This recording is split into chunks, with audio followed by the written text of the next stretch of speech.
Hey guys, how's it going? Hope you're doing well. My name is Crown, and today I'm going to read you some very interesting stories that I hope that you're gonna love. And now, without further ado, let's go!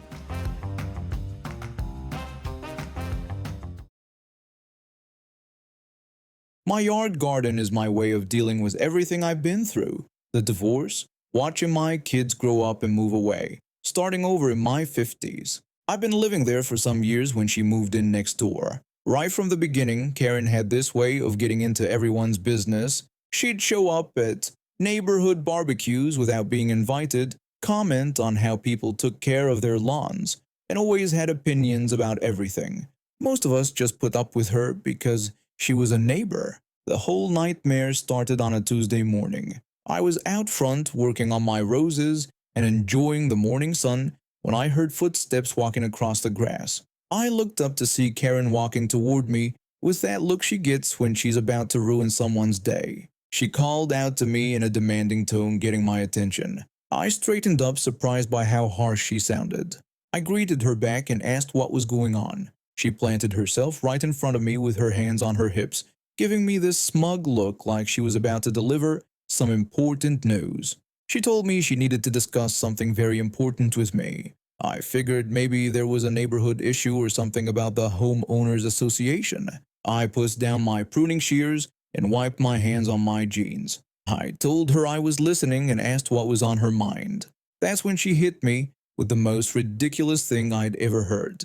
She said she'd been thinking and that I should put her in my will. I just stared at her for a moment, thinking I must have misheard. I asked if she was serious. Karen nodded like she'd just asked me to water her plants while she was on vacation. She said absolutely and that it was only fair. I couldn't wrap my head around what I was hearing. This woman, who I barely knew beyond occasional small talk, was standing in my yard demanding to be included in my will. I told her that my will was for family and loved ones, not neighbors. I asked what had brought this whole thing up. She crossed her arms and got all huffy, like I was being unreasonable. She claimed she'd been such a good neighbor to me and that she deserved it. I tried to keep my voice calm, but inside I was thinking this had to be some kind of joke. I told her I appreciated her neighborly gestures, but that wills don't work that way. I explained they're meant for family, not neighbors.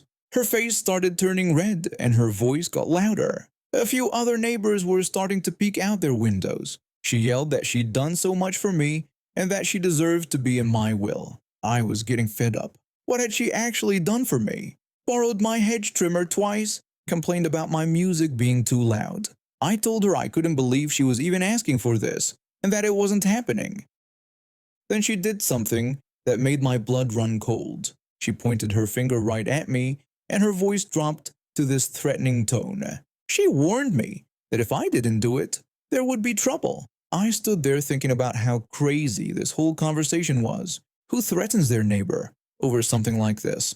I had a bad feeling this wasn't going to be the end of it. A few days passed, and I thought maybe she'd come to her senses. I was working in my home office when I heard a knock on the front door. I looked through the peephole and there she was, holding a plate of cookies and smiling like nothing had happened. I opened the door carefully. She greeted me cheerfully, acting like our previous conversation had never happened. She didn't even wait for me to invite her in. She just pushed past me and walked straight to my living room, setting the cookies on my coffee table like she owned the place. I asked what brought her over. She told me she'd been thinking about my will again. I couldn't believe she was bringing this up again.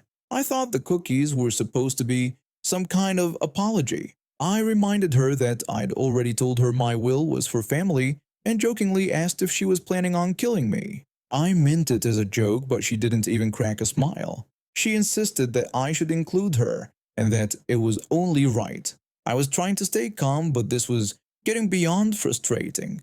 I repeated that it doesn't work that way and that wills are for family and close friends, not neighbors. She folded her arms and got that snooty look again. She claimed she'd been a great neighbor and that she deserved to be in my will. My patience was wearing thin. I started moving toward the door, hoping she'd take the hint. I told her that being a good neighbor doesn't mean you get a spot in someone's will. And then she did it again.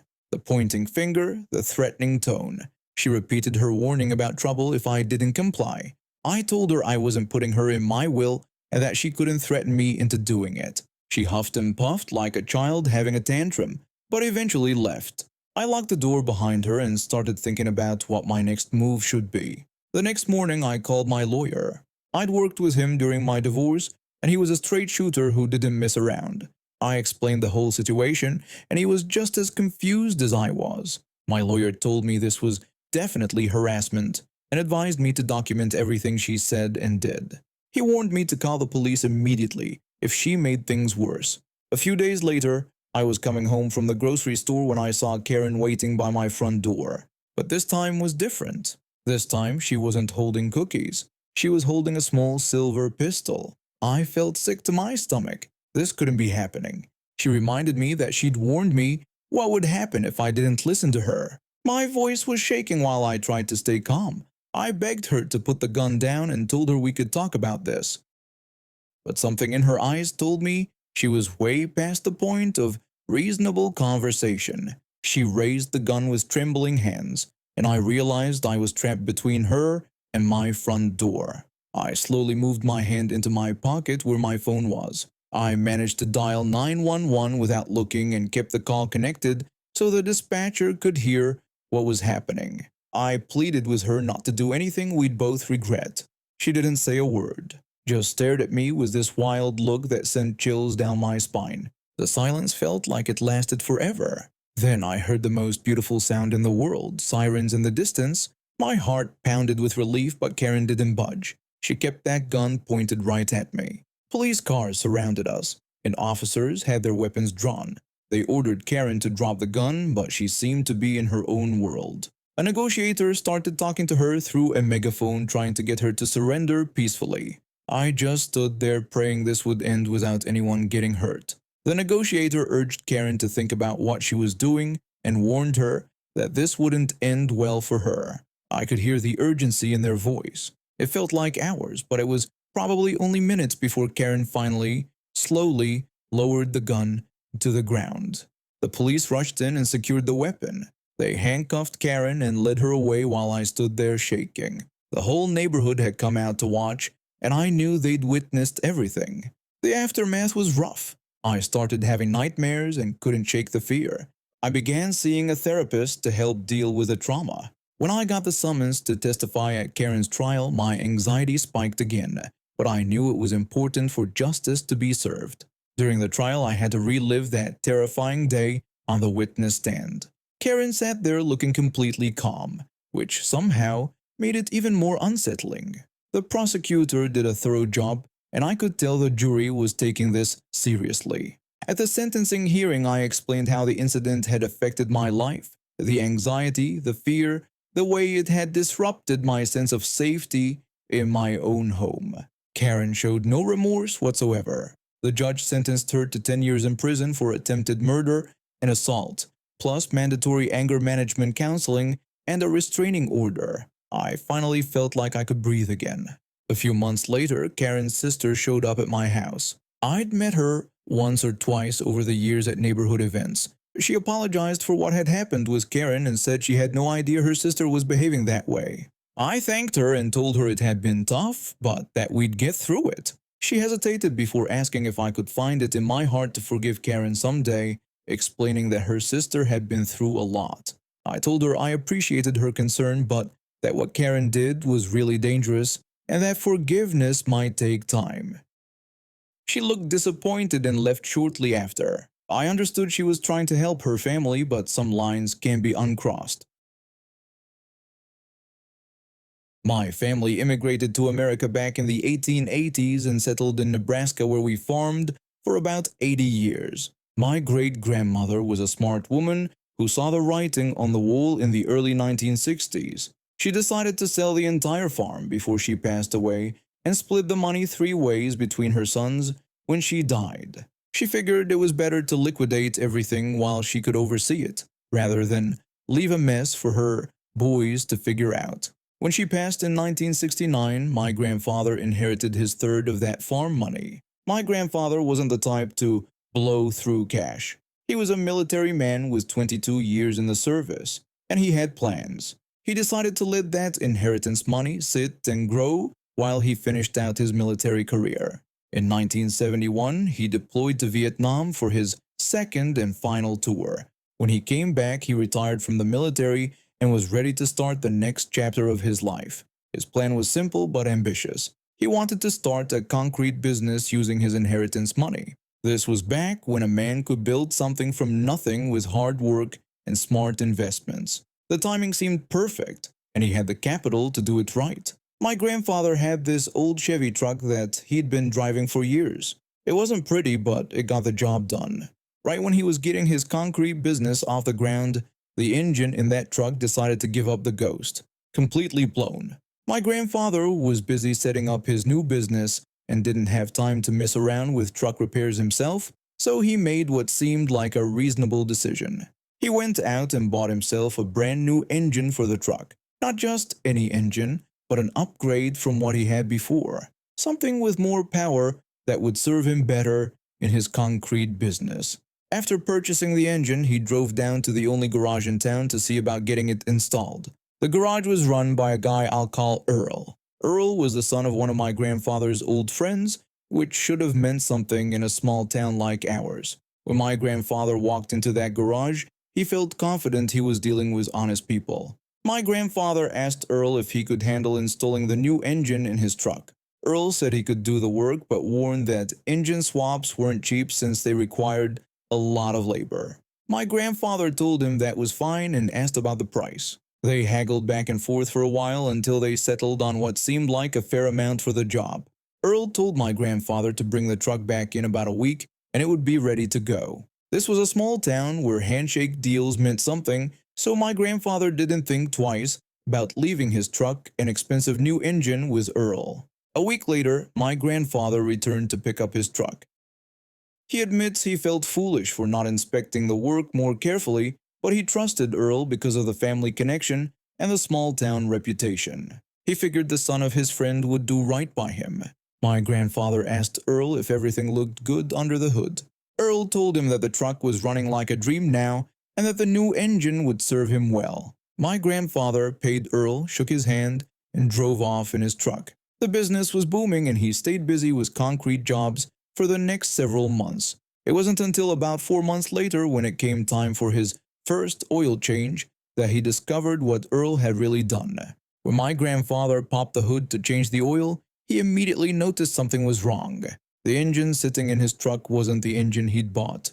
It was smaller, older, and clearly not what he'd paid Earl to install. Someone had swapped his expensive new engine for some piece of junk. My grandfather was furious. He'd been cheated by someone he'd trusted, someone whose father he considered a friend. He drove straight down to the garage to confront Earl about it.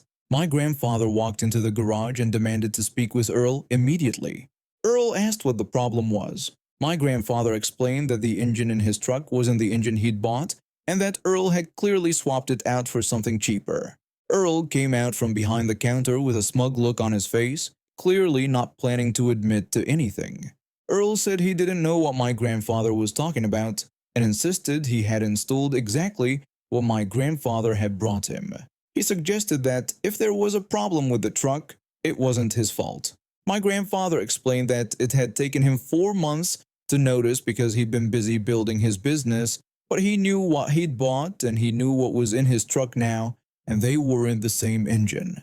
Earl dismissed my grandfather's complaint, saying that if he'd had a problem, he should have brought it up right away instead of waiting 4 months. He suggested it sounded like buyer's remorse to him. My grandfather told Earl he needed to make things right by either putting the correct engine in the truck or compensating him for the difference. Earl flat out refused to do anything. He said he had done the work my grandfather paid him for, and that if my grandfather didn't like it, he could leave. Earl actually laughed at my grandfather and told him to get out of the shop. Big mistake. In a small town, your reputation is everything. Written contracts weren't really the standard back then because people operated on trust, and there were. Earl had just violated the most basic principle of small-town business, and my grandfather wasn't about to let it slide. My grandfather warned Earl that he was going to regret this and that he would get him back for what he'd done. Earl just laughed and called my grandfather an old man. then told him to get out of his shop and good luck with whatever revenge he thought he could pull off. But my grandfather didn't get mad. He got strategic. Instead of making threats or causing a scene, he went down to the county office and requested the ownership records for the gas station and garage where Earl worked. What he discovered was very interesting. The property wasn't owned by Earl at all. It was owned by an old family friend of my grandfather's named Harold. My grandfather had known Harold for years, and Harold had no idea what Earl had been up to. My grandfather decided to pay Harold a visit at his house that evening. He casually asked Harold how the rental business was going for him. Harold mentioned that he was referring to the garage and that it was going all right, with Earl renting it from him. My grandfather asked how Earl was working out as a tenant. Harold admitted that Earl had been a little behind on his rent lately and that he actually hadn't paid him in 2 months. This was exactly what my grandfather had hoped to hear. Harold was clearly having problems with Earl as a tenant, which opened up some interesting possibilities. My grandfather asked Harold if he had a written lease with Earl. Harold said no, they had just shaken hands on the deal like people did around there. My grandfather then asked what Harold would think about selling him the building outright. Harold wasn't sure what to make of this sudden interest in his property, but my grandfather could see he was intrigued by the possibility. Harold asked if Earl had done something to my grandfather because he seemed awfully interested in the garage when he was supposed to be busy with his concrete business. My grandfather told Harold the whole story about the engine swap and Earl's refusal to make things right. Harold was disgusted by Earl's behavior, especially since it reflected poorly on him as the property owner. My grandfather explained that he had a son who needed something to do and that he had the cash to buy the place outright. He made it clear that what happened to Earl after that would be his business to handle. When Harold had originally rented the garage to Earl, all the equipment and tools that came with the building were included in the deal. These weren't Earl's personal tools, they belonged to whoever owned the property. Harold and my grandfather sat down and negotiated a fair price for the building, the gas station, and all the equipment. Harold was tired of being a landlord, especially to someone who wasn't paying rent, and my grandfather's cash offer was attractive. A few days later, my grandfather paid Harold in full for the entire property. All the paperwork was filed properly with the county, and my grandfather was now the legal owner of the gas station and mechanic shop where Earl worked. But my grandfather wasn't done planning. He knew Earl wouldn't take the news well, and he wanted to make sure everything went smoothly when he delivered the bad news. So he called up the local sheriff, who happened to be an old high school friend of his. My grandfather told the sheriff that he needed him to come along the next morning because he was about to fire someone and thought the person might not take it well. The sheriff asked what it was about. My grandfather explained the situation, and the sheriff agreed to accompany him to the garage the next morning. When my grandfather and the sheriff walked into the garage, Earl immediately recognized my grandfather and started getting defensive. Earl told my grandfather that he had already explained he didn't cheat him, and that he wasn't going to discuss it anymore. My grandfather told Earl that he wasn't there about the truck, but was there to fire him. Earl looked completely confused, like my grandfather had lost his mind. Earl protested that my grandfather couldn't fire him because he owned the business. My grandfather pulled out the property deed and title documents, smiling when he handed them to Earl. He explained that he was actually the new owner of the building and that Earl was fired. Earl insisted that he had a deal with Harold. The sheriff stepped forward at this point, clearly enjoying the situation. He asked Earl if he had a lease agreement. Earl admitted that he didn't have one, but said that he and Harold had an understanding. The sheriff smiled and explained that, in that case, Earl was trespassing on private property and needed to gather his personal belongings and leave immediately. Earl was absolutely furious. He started shouting about how this wasn't fair and how my grandfather couldn't do this to him, but there was nothing he could do. He grabbed his personal toolbox and walked out, cursing and making threats that nobody took seriously. My grandfather ended up hiring the mechanic who occasionally worked on trucks for his concrete business. This guy was honest, skilled, and grateful for the steady work. My grandmother and aunt ran the gas station during the day, and my father worked there after school and on weekends. They owned that garage for 25 years before my grandfather finally sold it to someone else.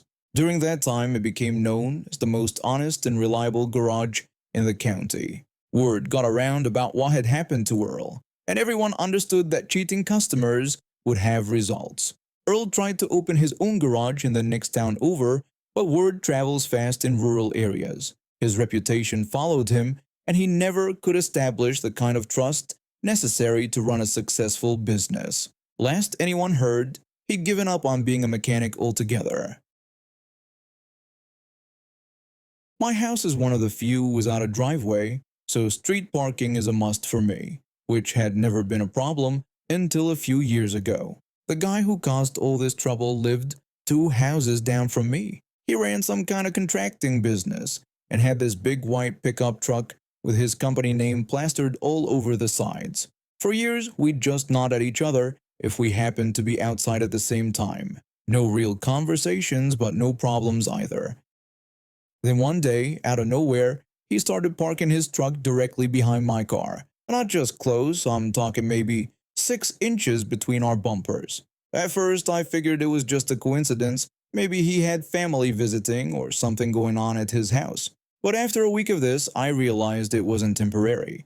The weird thing was that his driveway sat completely empty. He had plenty of space to park there, and there were tons of open spots all along our street. We live on a dead-end road with maybe 10 houses total, so parking has never been an issue for anyone. When dealing with this for about 3 weeks, I finally walked over to talk to him. He was washing his truck in his driveway when I approached. I asked him if he could maybe park a little further away from my car because he was really close behind me. He asked why there was a problem. I explained that it made it really hard for me to back out and that there was plenty of space elsewhere on the street. He told me no, but said there was no law against what he was doing. He said this with this huge grin on his face, like he was enjoying some private joke. I could tell he was doing this on purpose, but couldn't figure out why. I told him I knew it was legal and that I was just asking if he could give me a little more room. He refused again and said he could park wherever he wanted on a public street. I walked away frustrated but tried to let it go. Maybe he'd get bored and stop. But weeks went by and every single day there was his truck parked inches from my rear bumper. It got to the point where I had to do this ridiculous multi-point turn just to get out of my parking spot. Sometimes I'd have to knock on doors to find the owner of the car parked in front of me, asking them to move so I could pull forward instead of backing out. Then the worst thing happened. I was working at my computer when I heard this awful scraping sound outside. I looked out my window and saw some delivery driver in a small truck trying to squeeze between my neighbor's truck and my car. The guy must have thought there was enough room, but my neighbor's massive truck completely blocked his view of where my car actually started. I ran outside just when the delivery truck drove away. There was a long scrape down the entire passenger side of my car and my bumper was cracked. I tried to flag down the driver, but he was already around the corner. By the time I got to the street, I couldn't even see which direction he'd gone. I was furious. This was exactly what I'd been worried about. My neighbor's truck made it impossible for other drivers to see my car properly. I really didn't want to have another face-to-face conversation with this guy, so I found his email address through his business website and sent him a polite message explaining what had happened. The email I sent was pretty straightforward. I told him about the damage to my car and asked again if he could please park further down the street, closer to his own house. I explained that his truck was creating a safety hazard. His response came back within a few hours telling me no and to suck on it. That was it. 4 words. No acknowledgement of the damage, no concern for safety, nothing. Just pure spite. I'd had enough. I started doing some research on this guy and his business. His truck had his company name painted on it, so I googled the business. It had decent reviews on various sites, and everything pointed back to his website. But when I tried to visit the website, it wouldn't load. That's when I got curious and checked who owned the domain name. Turns out it had expired and wasn't registered to anyone anymore. Without really thinking it through, I bought it. It only cost me $12. When trying to figure out what to do with this domain, I decided to look up more information about my neighbor himself. I googled his full name, which I'd found on some of the business registration documents. What I found made my blood run cold. The first result was a news article from about 20 years ago. My neighbor had been convicted of murdering a child, a 6-year-old kid. The details were horrific, and there were multiple articles from different news sources covering the trial and conviction. I sat there staring at my computer screen for probably an hour trying to process this information. This guy had served his time and was apparently out living a normal life, running a business. But the fact remained that anyone could find this information just by Googling his name. That's when I had my idea. I created a throwaway email account and sent him a message. I told him I bought his business domain and included links to all the articles about his conviction. I explained that since all of his business listings across the internet pointed to this domain, anyone looking up his company would see whatever I chose to put there. The email basically said that if he wanted to be a jerk for no reason, I could be one too. I mentioned that I legally bought his domain and could legally post these articles there. I explained that every customer who tried to visit his website would see them instead. I warned him to keep parking behind my car like a jerk, and I'd launch the site. I also made sure he knew this was completely legal, just like his parking. I also made sure to delete the throwaway email account immediately after sending it, so he couldn't reply. Less than an hour later, I looked out my window and saw him moving his truck into his driveway. It stayed there for the rest of the day. The next morning, he knocked on my door. When I answered, he looked pretty uncomfortable. He asked about the domain name and said he'd like to buy it from me. He told me to name my price. I told him it wasn't for sale right now. He asked me to be reasonable and wanted to know what I wanted for it. I told him I wanted him to stop parking behind my car. He agreed quickly and said he wouldn't park there anymore. Then he asked if he could have the domain now. I told him that when either he moved or I moved, I'd transfer it to him for free. Until then, it would stay offline and unused. He complained that wasn't fair. I reminded him that neither was parking 6 inches behind someone's car when he had an empty driveway and an entire empty street to choose from. He started to say something else, but I closed the door. I was done negotiating. From that day forward, his truck stayed in his driveway where it belonged. We never spoke again, but the parking problem was completely solved. I still own that domain name, and it still just shows a blank page. He moved away about 6 months later, and I transferred the domain to him the day the moving truck left. And now we have reached the end of today's stories. Thank you for watching, and see you next time.